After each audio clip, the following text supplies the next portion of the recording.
최근에 우리 주변을 돌아보면 오늘을 살고 있는 우리에게 참 많은 불행스러운 사건들이 벌어지고 있습니다. 이러한 모습들을 저는 온갖 공해라 이런 표현을 해보고 싶습니다.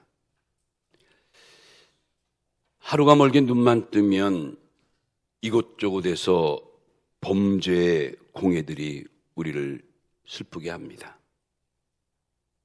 물가 폭등의 공해, 정치적인 공해, 집단 파업의 공해, 분열의 공해 등 참 여러 가지 공해 경고들이 마치 우리를 공해 컴플렉스에 걸린 자처럼 만들어가고 있습니다. 이 많은 공해 역사 가운데 가장 심각한 공해는 저는 오늘 교회가 만나는 공해다라고 말씀드리고 싶습니다. 교회가 우리에게 주는 정신적인 공해, 또 영적인 공해, 말로 형용할 수 없는 많은 잡잡한 공해들을 우리가 느끼게 됩니다. 얼마 전에 나온 신작인데 매직교회를 담임하시는 조정민 목사님이 쓰신 책인데 교회 속 반그리스도인이란 얇은 책자 하나가 나왔습니다. 내용은 그렇게 길지 않지만 그 책의 내용에 참 많은 것을 오늘을 살아가고 오늘의 교회를 같이 섬기는 또 목회자로서 깊은 생각에 빠질 수밖에 없습니다. 내용인즉 교회는 다니는데 교회 안에 점점 참된 교인의 모습이 사라지고 있다는 겁니다. 교회 안에 많은 성도들이 하나님의 말씀을 익히 알고 배우고 어려서부터 지금까지 외다시피 하지만은 너무나 이기적으로 흐르고 또 많은 성도들이 섭섭함으로 교회를 등지고 또 작은 일에도 쉽게 실망하고 불만에 차 있고 또 낙심도 너무 많이 하고 이런 이래저래 상처받고 힘들어하고 어렵고 그래서 정상적인 교인이 아닌 비정상적인 교인들로 왠지 많은 교인들이 병들어가고 있다는 것을 지적하는 내용이에요. 현직 목사님의 책이니까 현장감도 생생하게 느끼고 남 이야기가 아니라는 것을 저는 느끼게 됩니다. 이런 모든 그 많은 어려움 가운데 가장 심각한 것은 바로 교회가 비교회화 운동에 휩싸이고 있다는 사실이에요. 여기 아주 중요한 단어, 비교회화 운동이란 표현이에요. 교회는 교회인데 성도는 성도인데 비교회화, 비성도화 되고 있다는 거예요. 여러분 또 어떻게 한번 느껴보십니까? 이 비교회화 운동의 가장 중요한 원인은 여러 가지 있겠지만 바로 그것이 세속화 운동의 산물입니다. 교회를 다니면서 자꾸 세상에 물이 든다는 거죠. 뭔가 구별된 하나님의 백성다워야 하는데 세상과 하나님을 믿는 우리 성도의 간격이 사라져버렸다는 거예요. 우리 구속사 공부 때 성막 공부 많이 하죠. 지난번 우리 구속사 말씀 대잔치에서도 제1강이 성막 건축에 담긴 구속경륜이었죠. 그 성막을 보면 성막이 담으로 둘러싸여 있어요. 울타리가 있었어요. 울타리의 기능이 뭡니까? 거룩한 하나님의 성전과 그렇지 않은 속된 세상을 뭐하는 것? 구분하는 거예요. 구별하는 거예요. 오늘날 교회가 이러한 교회의 담이, 성막의 담이 무너져 버렸다는 거예요. 세속화로 그 담이 무너졌다는 거예요. 여러분, 이 비교회화 운동의 특색이 있습니다. 그들은 성경의 기본 교리와 하나님의 말씀보다 더 중요하게 여기는 것들이 있다는 거예요. 그게 뭐죠? 하나님 말씀보다도 교회 프로그램이 더 중시되고, 강단의 말씀보다는 자기 주장이 또는 봉사활동이, 친교활동이 더 중시되는 경향이 있다는 거예요. 한간에 또 열린 예배라는 단어 여러분 많이 들어보셨죠? 뭔가 좀 탁 튀고 좀 젊어지고 좀 새로워진다는 의미에서 예전부터 내려오던 교회의 모든 순서를 좀 바꿔서 설교 전에 특송도 하고 또 무슨 연극도 하고 성극도 하고 또 여러 가지 많은 프로그램을 집어넣어서 다양하게 하는, 참 예배 한 시간이 무슨 종합예술 무슨 이런 것 같은 순서로 만들어졌지만, 근데 사실 가만히 들여다보면 거기에 아주 위험한 사상들이 도사리고 있다는 거예요. 많은 프로그램을 하다 보니까 시간이 제한되어 있으니까 하나님의 말씀을 선포하는 설교의 시간이 점점 줄어드는 거예요. 성극보다도 찬양보다도 무슨 다른 프로그램보다도 정작 들어야 될 하나님의 말씀의 시간은 적다는 거죠. 많은 사람들이 그런 프로그램을 더 선호하기 시작해요. 우리 목회자들도 전도생활과 교인의 영혼을 돌보는 본래의 의무를 사명으로 알기보다는 교인들을 통해서 자꾸 인간적인 방법으로 나를 따르라 자기를 주장하고 성도들의 안목을 묶어놓고 자기만을 더 부각시키는 이런 일들을 교회가 하고 있다는 거예요. 점점 은혜가 상실되는 거예요. 조금 미래적인 면에 보면 심각한 사태를 유발할 수 있는 거예요. 아까 조정민 목사님이 지적한 것처럼 교회가 점점 비교회화되고 있는 현실을 탄식하고 있는 거예요. 어쩌면 이런 면에서 오늘날 나는 과연 비교회화 탄식에 대하여 자유로울 수 있는가 한번 생각해 보세요. 오늘 나는 과연 비교회화되고 있는 이 현상 앞에 떳떳한가 한번 돌이켜보자는 거예요. 이렇게 오늘날 교회가 점점 비교회화되는, 세속화되는 그 모습 속에 가장 무서운 것은 바로 교회의 근본적인 사상과 본질이 사라지고 있다는 거예요.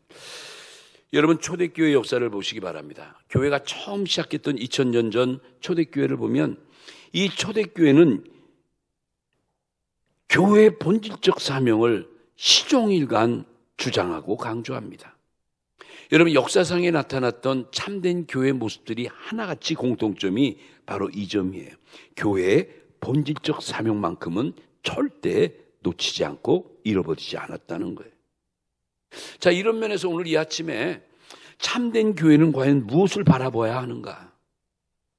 생명나무 되신 예수님 앞으로 나아가는 이 땅의 참된 성도와 참된 교회의 외침은 과연 무엇이어야 할까? 한번 생각해 보자는 거예요. 저는 오늘 세 가지를 한번 생각해 봤어요. 첫째는 참된 교회는 사도들의 신앙 고백은 외쳐야 한다는 거예요. 사도들의 신앙 고백은 무슨 일이 있어도 우리가 함께하고 함께 믿고 함께 외쳐야 된다는 거예요. 초대교회에 사도 베드로의 유명한 신앙 고백이 있죠. 예수님이 베드로에게 물으셨을 때 베드로는 주저없이 주님에게 주는 그리스도시요 살아계신 하나님의 아들이십니다 라는 고백을 마태복음 16장 16절에서 했어요. 베드로의 이 대답을 듣는 순간 예수님이 얼마나 기쁘셨는지 이 대답이 끝나자마자 베드로에게 칭찬을 하시면서 천국 열쇠를 그에게 수여하십니다. 얼마나 기쁘셨으면, 얼마나 기특했으면, 얼마나 마음에 흡족하셨으면 그 베드로의 신앙 고백 위에 내가 이제는 교회를 세우겠다는 놀라운 선포까지 하셨어요. 이 베드로의 고백, 주는 그리스도시요 살아계신 하나님의 아들입니다는 그 고백을 필두로 결국 주후 325년 제1차 니케아 종교회의의 결정에 따라서 모든 참된 교회들은 사도들의 신앙 고백을 받아들이기로 결정했던 거예요. 이게 바로 사도신경이에요. 어떤 분들은 이렇게 얘기합니다. 목사님, 주기도문은 그래도 마태복음에도 나오고 사복음서에 나오는데 사도신경은 성경에 없지 않습니까? 그래서 우리는 사도신경을 받아들일 수 없습니다. 이렇게 또 말씀하는 분들도 없지 않아 있어요. 여러분, 사도신경은 성경에는 없지만 사도들의 그들의 신앙의 결정체를 모아서 집대성에서 고백서로 만든 게 바로 사도신경 신앙 고백서예요. 이것은 근본 교회 교리를 분명하게 요약해서 정리한 거예요. 참고적으로 이 초대교회 사도들이 전한 메시지의 초점이 과연 무엇이었는가? 바로 그것은 예수님의 구속의 십자가와 부활에 있어요. 그들의 모든 신앙의 중심이 예수님의 구속의 십자가와 그 부활에 집중하고 있어요. 이것이 바로 오늘날 교회의 근본 정신이요 교리인 거예요. 사도행전 25장 19절에 보면 사도 바울이 예수님을 전하고 복음 때문에 결국은 붙잡혀서 감옥생활을 하다가 마침내 로마의 황제 앞에 서게 되죠. 재판을 받게 되죠. 결국 순교를 당하는 사형언도를 받았지만 이 사도 바울은 당당하게 아그리빠 왕 앞에서도 이 사실을 전합니다. 바로 예수 그리스도가 부활하셨고 그분이 우리의 구주가 되신 분이라는 것을 증거했어요. 그리고 바울은 참수형을 당해요. 여러분, 이처럼 초대교회는 생명을 바쳐서라도 우리 기독교의 본질에 대한 신앙 고백만큼은 굴하지 않았어요. 초대교회들은 당당하게 다윗의 가문에서 나온 나사렛 예수 그리스도가 살아계신 하나님의 아들이고 우리의 구주 그리스도 곧 메시아로 오셨던 것을 변함없이 주장을 했습니다. 다시 말하면 오직 예수님만이 우리의 절대적인 구원의 주가 된다는 겁니다. 사도행전 4장 12절에 보면 이렇게 말씀하죠. 다른 이로서는 구원을 받을 수 없나니 천하 사람 중에 구원을 받을 만한 다른 이름을 우리에게 주신 일이 없음이라 하였더라. 여러분, 이 구절이 얼마나 우리 기독교의 핵심적인 정신이요 사상입니까? 다른 이로는 구원을 받을 수가 없나니 천하 사람 중에 구원을 받을 만한 이름은 오직 누구라는 거예요? 예수만이, 예수님만이라는 거예요. 사랑하는 여러분, 이렇게 초대교회는 예수님의 능력과 권위와 희생과 승리와 영광과 궁극적인 주권을 주장함을 교회의 본질로 삼았던 거예요. 교회를 우리가 가늠할 때, 교회를 판단할 때 여러분 바로 이거예요. 교회의 본질을 봐야 되는 거예요. 이 교회 신앙 고백이 과연 바르게 드려지고 있는가 없는가. 오늘 우리는 주일 예배 시작 전에 항상 사야신 김 목사님과 전 성도들이 저도 신앙 고백으로 사도신경을 고백하고 예배가 시작돼요. 요즘 이 교회마다 사도신경을 고백하지 않는 교회가 엄청 많아졌어요. 조금 전에 말씀드린 대로 성경에 사도신경 없지 않냐? 주기도문은 있지만 사도신경 없는데 왜 그걸 집어넣느냐? 라고 해서 사도신경 순서를 없애버린 교회가 너무 많아요. 여러분, 우리 교회는 주님 만나는 날까지 사도들의 신앙 고백이 우리의 사도신경으로 고백되어지는 놀라운 축복이 있으시기 바랍니다. 있어야죠.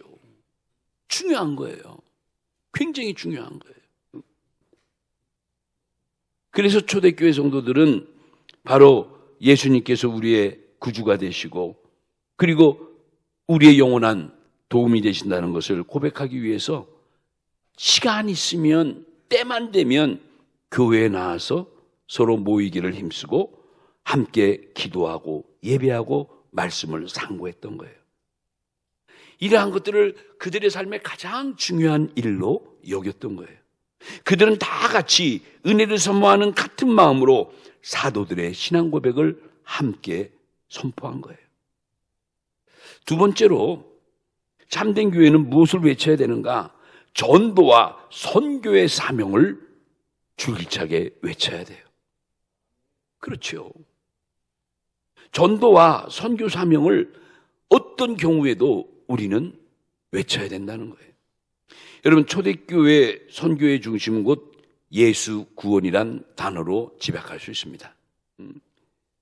요한복음 3장 16절 말씀대로 하나님이 세상을 이처럼 사랑하사 독생자를 주셨으니 이는 그를 믿는 자마다 멸망하지 않고 영생을 얻게 하려 함이니라. 여러분, 바로 이거예요. 믿으면 구원을 얻으리라. 이게 바로 전도와 선교의 중심이었던 거예요. 그래서 이 참된 교회들은 다음과 같이 선포합니다. 예수 그리스도가 우리의 구주시라고, 그래서 예수 그리스도를 믿으라고 선포하는 거예요. 이게 첫 번째예요. 예수 그리스도를 믿으라는 거예요. 영접하라는 거예요. 두 번째는 뭐냐? 회개하라고 선포했어요. 마가복음 1장 15절이나 마태복음 4장 17절, 예수님도 메시아로서 공생애를 하시고 첫 번째 메시지가 바로 회개에 대한 메시지예요. 뭐죠? 회개하라, 천국이 가까웠느니라. 예수님의 말씀과 약속을 받아들이기 위해서는 반드시 새로운 방향 전환이 있어야 된다는 거예요. 여러분, 회개라는 것은 완전한 방향 전환을 의미하는 거예요. 어설프시 변하는 게 아니라, 어설프시 뉘우치고 회심하는 게 아니라, 대충 후회하고 눈물 흘리는 것만이 아니라 내 삶의 방향이 이제 완전히 전환되는 것, 그게 바로 회개예요. 그래서 여러분, 회개에는 3요소가 있다고 그러죠. 회개, 진정한 회개는 뭐냐? 첫째, 1단계가 지적 회개예요. 내가 무엇을 저질러서 깨닫고 보니까, 지적으로 보니까 잘못된 거예요. 율법을 어긴 거예요. 말씀을 어긴 거예요. 먼저 지적으로 도전을 받는 거예요. 잘못됐구나. 내가 틀렸구나. 그런데 여기까지만 와선 완전한 회개가 안 된다는 거죠. 그 지적 회개가 바로 어디로요? 감정적 회개. 이걸 정적 요소라고 그래요. 회개의 두 번째 정적 요소가 있어야 돼요. 그 머리로 받아들인 잘못이 내 마음에 들어와서 내 심령이 아파야 돼요. 내가 왜 일을 했지? 내가 왜 이렇게 했지? 내가 왜 이런 결정을 하고, 왜 이런 말을 하고, 이런 행동을 했지? 마음으로 아파하고 통회해야 되는 거예요. 자복해야 되는 거예요. 근데 여기까지 끝나서는 안 돼요. 대개는 여기까지 하기 때문에 회개를 그저 단순한 뉘우침, 단순한 후회 정도로만 생각하는 사람이 상당히 많아요. 근데 진정한 회개는 다음 단계, 최종적인 단계, 의지적 단계까지 도달해야 돼요. 이건 뭐냐? 내 삶이 완전히 바뀌어야 된다는 거예요. 그러니까 회개의 3요소, 첫째, 지적 요소, 정적인 요소, 의지적 요소, 이 세 가지를 거쳐야 된다는 거예요. 그래야 완전한 방향 전환이 이루어져요. 이것이 예수님이 말씀하신 회개라는 단어의 뜻이에요. 여러분은 어떻습니까? 성경이 말씀하고 주님이 말씀하신 회개는 어떤 도덕적이고 윤리적인 변화가 아니라 인간의 이런 전인적인 변화, 인격적인 변화를 의미하는 거예요. 여러분, 인격이라는 게 뭐예요? 사람의 인격이 바로 이 지정의를 가리켜서 인격이라고 그러죠. 전인적인 변화가 일어날 때 그게 진정한 회개라는 거죠.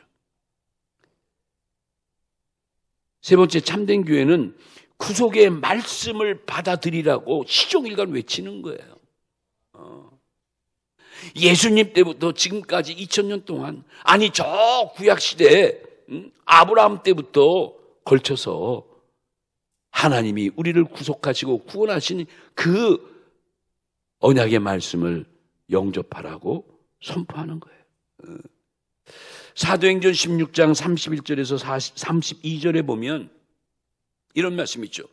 주 예수를 믿으라. 그리하면 너와 내 집이 구원을 받으리라 하고 주의 말씀을 그 사람과 그 집에 있는 모든 사람에게 뭐하더라? 전하더라. 누가요? 사도 바울과 신라가 주님의 복음을 전하려고, 구속사의 복음을 전하려고 그 옛날 바울과 신라가 감옥에서부터 쇠고랑이 찬 상태로 찬송을 하고 마침내 옥문이 열려서 간수를 만났을 때 전도했던 말씀이 이 말씀 아닙니까? 주 예수를 믿어라. 그리하면 구원을 받으리라. 이와 같이 이렇게 참된 교회들의 신앙 고백과 선포에는 이와 같은 것이 늘 함께했다는 사실이에요. 이와 같이 믿음과 회개와 십자가의 구속이 초대교회의 선교의 중심이요 핵심이었다는 것을 우리는 알 수가 있는 거죠. 이걸 한마디로 말하면 그들은 하나님의 초자연적인 절대성을 강조했다는 거예요. 하나님이 우주 만물을 창조하시고 인간의 생사업을 주장하시고 우리를 구원하시는 놀라운 구속경륜의 주체자이심을 선포한 거예요. 오늘날 우리 교회가 변함없이 이 일을 감당해야 되는 거예요. 자, 세 번째, 성령의 열매의 삶을 강조해야 한다. 성령의 열매의 삶을 외쳐야 된다는 거예요. 여러분, 성령의 열매가 뭐죠? 우리가 믿음 생활하고 은혜 받았으면 반드시 우리의 삶에 뭔가 증거가, 뭔가 열매가 나타나야 된다는 거예요.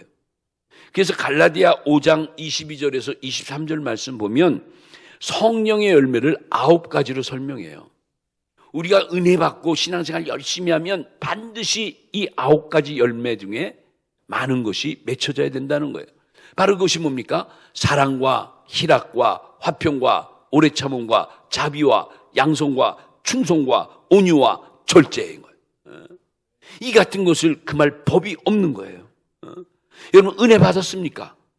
은혜 받았으면 성령의 열매가 내 삶 속에 드러나야 되는 거예요.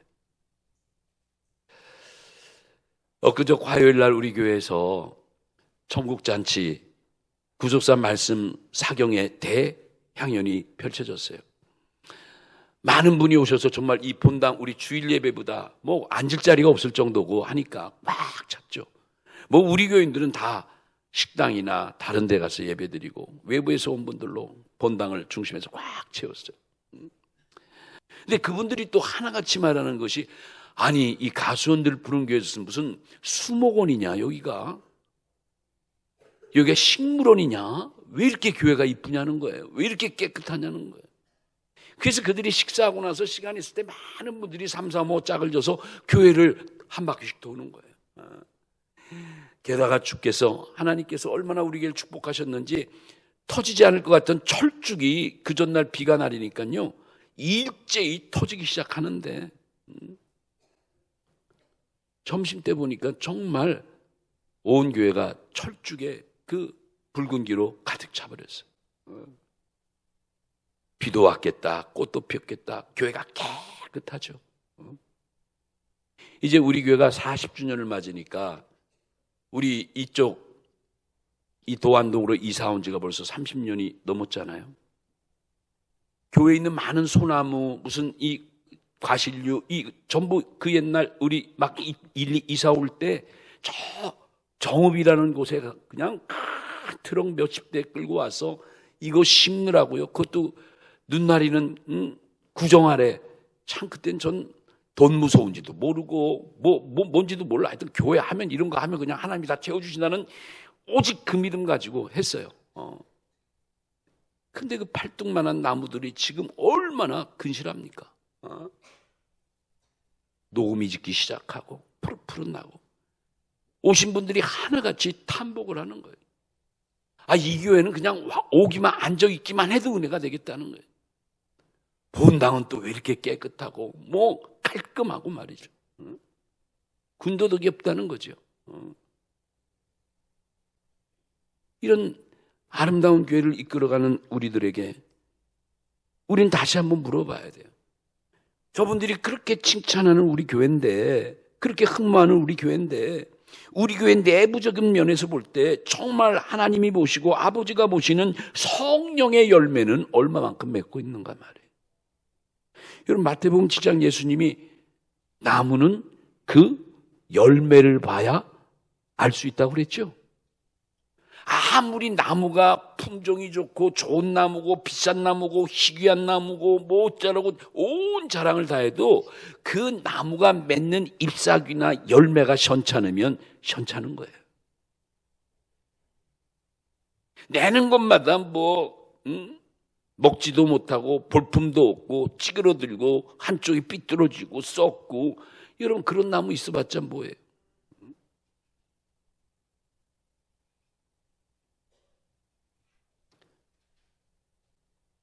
오늘 우리들이 이 말씀 앞에 정말 우리가 교회 속에 비그리스도인이 되고 있지 않는가? 그래서 나에게 맺어야 될 성령의 열매가 점점 줄어들고 아예 꽉 말라 비틀어져 버린 건 아닌가 생각해 봐야 돼요. 이렇게 성경은 우리에게 바른 신앙, 곧 성령의 열매가 함께하는 삶이 있어야 된다고 시종일관 주관하고 있는 거예요. 오늘 본문에도 생명나무 앞으로 나가는 축복된 성도들은 어떻게 해야 됩니까? 시절을 쫓아 열매를 맺는 아름다움이 있어야 되는 거예요. 그런 자가 복 있는 자라고 시편 1편 1절에서 3절에 우리에게 말씀하고 있지 않습니까? 사랑하는 성도 여러분, 우리 모두는 진실로 하나님 앞에 산 제물이 되고 있습니까? 우리는 진실로 하나님 말씀 앞에 반듯하게 세움을 입고 서 있습니까? 우리의 입으로만 우리가 잘났다고, 우리가 최고라고, 내가 제일 잘 믿는다고 아무리 외쳐도 여러분, 남이 평가해 주지 않으면, 열매를 인정받지 못하면 우리의 모든 수고는 헛수고인 거예요. 안 그래요? TV에 가끔 보면 극한 직업인가? 그런 프로 있더라고요. 저 원양어선 타고 나가서 한겨울에 고생을 해가지고 고기를 잡아오고, 정말 웬만한 사람의 힘으로는 감당할 수 없는 정말 격하고 험한 일들을 하면서 그 직업을 감당해 나가는 그 의지의 사람들의 모습을 담은 프로그램이에요.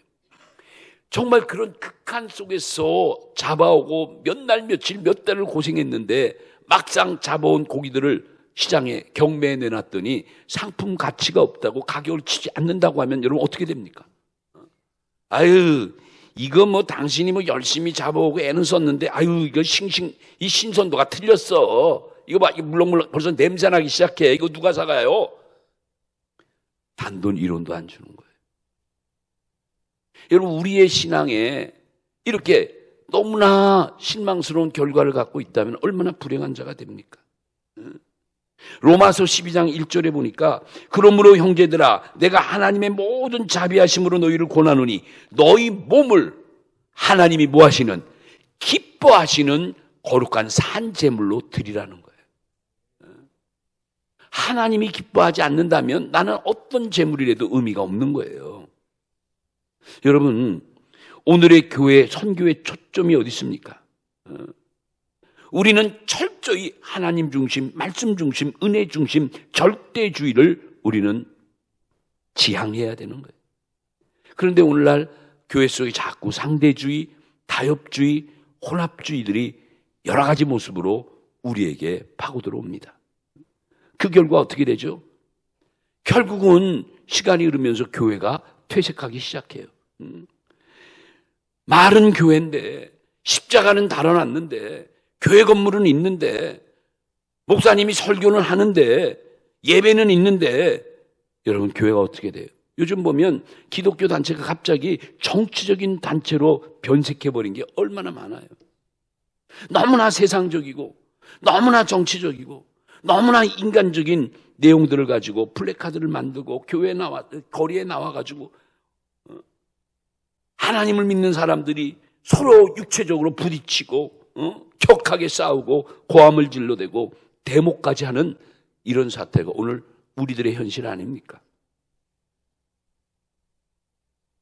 이제 우리 세대는 그렇게 지나간다고 쳐요. 우리 세대는 이런 모습을 생생히 보고 자란 우리 넥스트 다음 세대들은 교회에 대해서 뭐라고 생각하겠어요?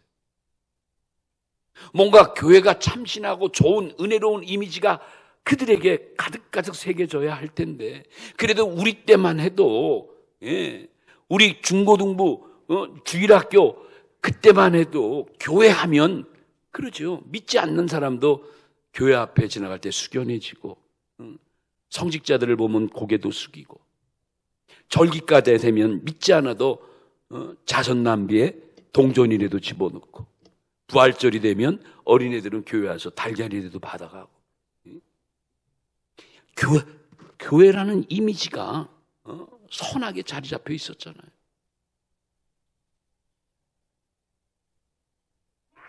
정치 얘기 나왔으니까 어느 날 제자들이 세금 문제 가지고 고민을 했어요. 믿는 우리들이 이 세금을 어떻게 해야 될까? 이 문제는 좀 더 비약하면 정치의 문제예요. 이때 주님은 제자들에게 그렇게 가르칩니다. 가이사 황제의 정권에 너희들 도전해서 데모하라. 절대 그러지 않으셨어요. 절대 그러지 않으셨어요. 오히려 기독교를 핍박하고 교회를 힘들게 하는 세력들이라도 주께서 뭐라고 그랬죠? 가이사의 것은 가이사에게로, 또 하나님의 것은 하나님께로. 여러분, 이 말씀이 마태 22장 17절에서 22절의 말씀이에요. 우리도 신앙생활을 하면서 이 믿음의 세계와 세상 정치의 세계도 잘 분별해야 돼요. 사랑하는 여러분, 세상에서 정말 참된 교회가 되게 한다는 것이 만만치 않습니다. 오늘 계시록 22장 14절로 15절을 본문으로 잡은 이유는 두루마기를 빨며 생명나무 앞으로 나가는 축복된 성도가 되려면, 이 말씀의 주인공들이 되려면 우리가 어떻게 하는가? 그걸 한번 돌이켜 보자고 지금 말씀하는 거 아닙니까? 고린도전서 15장 51절에 우리는 마침내 다 잠잘 것이 아니요 마지막 나팔에 호련히 변화하리라는 그 믿음 하나 가지고 우리가 살아가는데, 근데 그 믿음 하나가 그 믿음다운 인정을 받아야 되는데 우리의 삶이 어때요? 말로는 마지막 나팔에 호련히 변화한다는 의심 없는 믿음을 갖고 외치고 있지만은, 여러분, 우리가 정말 우리 자신부터 회개하고 각성과 뉘우침으로 우리 모두를 돌아봐야 될 이때가 아닙니까? 형제 사랑이를 정말 내 몸처럼 사랑합니까? 원수까지도 사랑하시다 하신 주님, 참된 교회가 나갈 길을 우리는 어디로 걸어가고 있습니까?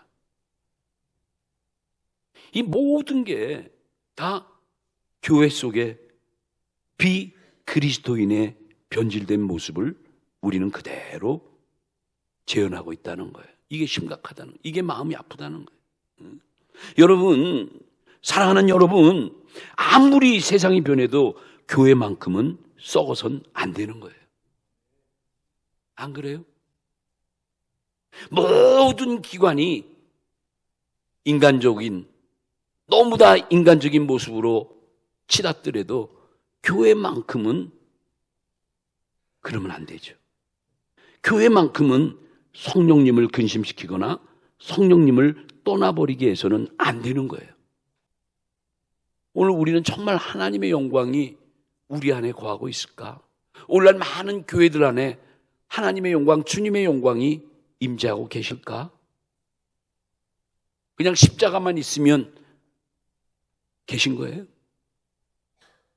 이렇게 교회라는 곳에 모이기만 하면 계신 거예요? 예수님의 참된 교회는 십자가의 구속의 복음만이 주장되어야 되고, 바로 그 안에는 사람의 소리가 아닌 말씀과 기도와 찬양과 아멘의 소리만이 가득 찬 데가 바로 참된 교회의 모습인 거예요. 지금도 예수님이 책찍을 가지고, 영어로 보면, 뜻으로 본다면 지금도 성난 예수님이 책찍을 가지고 교회에 거니시진 않는지 우리가 눈을 또 바라봐야 될 거 아닙니까? 그러한 광경을 볼 줄 아는 자가 비로소 생명나무 앞에 나갈 수 있는 성도의 모습이라고 오늘 본문은 가리키고 있는 거예요. 결론을 내리기 전에 저는 그래도 희망을 갖고 소망을 잃지 않는 것은 바로 이번 주 우리 구속사 말씀의 사경회 대잔치의 모습을 보면서 그래도 감사했어요. 온 성도가 하나가 돼서 그 많이 찾아오는 분들, 아침에는 또 약간의 비도 왔잖아요. 오시는 분들 비 맞을까 봐 우산을 끼고 남성교회원들이 달려나가서 우산 없는 분들 씌워드리고, 화장실이 어디냐니까 거기까지 또 모셔다 드리고, 차들이 막 여기저기 왔다 갔다 하니까 한 곳으로 다 모아가지고 뭐 주차장이 꽉 찼잖아요. 차 뺄 수도 돌릴 수도 없을 때 일일이 가서 한 사람 참으시고 가게 하고, 이거 다 누가 해요? 남성교회원들이. 그 많은 수백 명의 식사를 누가 준비해요? 여성교회원들이. 이 자리를 빌어 정말 우리 여성교회 회장님, 권사회 회장님, 정말 우리 권사님들, 집사님들 애쓰셨어요. 어떤 분들은 집에 갔더니 무릎 아래가 띵띵 봇대요. 발목이 띵띵 봇대요. 걷지도 못하게 아파서 파스를 붙이고 막 했대요. 제가 그 말씀 듣고 얼마나 죄송한지, 얼마나 고맙기도 하고 송구스러운지, 말 안 해도 두 손 들고 그분들 위해 기도하게 되더라고요. 사랑하는 성도 여러분, 교회의 참된 믿음의 고백은, 우리의 신앙의 고백은 주는 그리스도시요 살아계신 하나님의 아들이십니다 라는 이 신앙 고백적 외침이 우리 교회의 표지가 되고 우리들의 외침이 되어야 될 줄로 믿습니다. 사랑하는 여러분, 우리 다시 성경으로 돌아가시기 바랍니다. 때마다 시마다 은혜가 베풀어지고 말씀이 선포되는 교회에 모이기를 힘다하는 여러분 되시기 바랍니다. 모름지기 우리 교회의 교인인데 여러분 마음에 들면 나오고, 마음에 안 들면 안 나오고, 마음에 드는 부서에만 일하고, 싫으면 관두고. 여러분, 교회가 그런 곳인가요? 그렇다고 누가 뭐 여기 제재를 합니까? 무슨 뭐 그렇진 않다 하더라도 교회의 주인 대신 하나님 아버지 앞에, 주님 앞에 우리가 머리 들고 감당하기 위해서는 어떻게 해야 됩니까? 내가 섬기는 교회 앞에 충성을 다하고 헌신을 다하고 정성을 다하는 이런 모습이 있어야지요. 얼마나 먼 저 세종에서부터, 계룡에서부터 비 오는 날 와서 반찬을 만들고 청소를 하고, 그런 분들의 헌신과 노력이 있으니까 우리 교회가 그래도 이만만하게 진행이 되는 거예요. 착각하지 마세요. 그런 헌신의 손길과 섬김의 진실함이 말없이 누구한테도 드러내지 않고 말없이 일하는 그런 무언의 이름 없는 헌신의 손길이 있기에 우리 교회가 40주년을 맞고 이렇게 흘러가는 거예요. 사랑하는 성도 여러분 교회에도 충실하고 가정생활에도 충실하고 우리나라와 민족을 위해서도 기도하시고 이웃을 내 몸같이 사랑도 하시고 악의 그림자가 없는 참된 성도, 참된 교회의 모습을 추구하면서 이 시대에 흐트러진 이런 교회 속의 비그리스도인으로 더 팽배해지는 말세지말의 현상 속에서 참교회의 모습을 지켜나가고 참된 신앙을 사수해 나가는 우리 모두가 되어야 될 줄로 믿습니다. 오늘 말씀을 통해 우리 모두가 다시 한번 섬기는 교회 앞에 헌신을 다짐하는 이러한 시간이 되시길 예수님의 이름으로 축원합니다.